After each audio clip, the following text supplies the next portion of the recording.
We're in the northern or the north slope of the Uintas near Humpy Peak, where on Saturday a snowmobiler was buried right here by this tree. Luckily his sled was buried just on the other side of these trees, caused a bunch of debris to pile up right there. So he otherwise he would have been fully buried, but in this case part of his airbag and his helmet was exposed. His cousin, I think, was just up here, triggered the slide. Cousin was able to get off.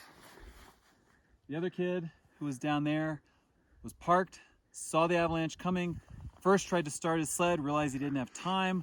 Luckily, what he did realize he needed to do was he immediately pulled his airbag, inflated it. So his friend, I believe his cousin, came over and started digging him out. They had been riding on this slope quite a bit.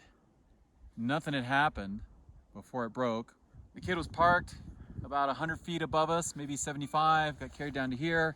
Then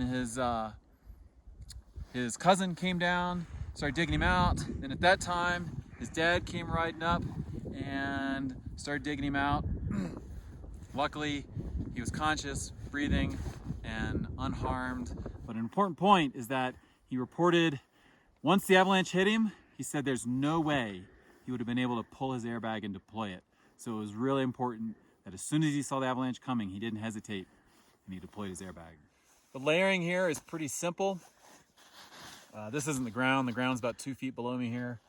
This is all the snow we got in December and the first part of January, and then it stopped. And this sat for almost 2 months and became weak and sugary. Basically any slope that was shaded and sheltered from sun and wind got this really weak sugary snow. And then here at the end of February and the beginning of March, we got this snow, and this is what created the avalanche, breaking on this weak sugary facets right here.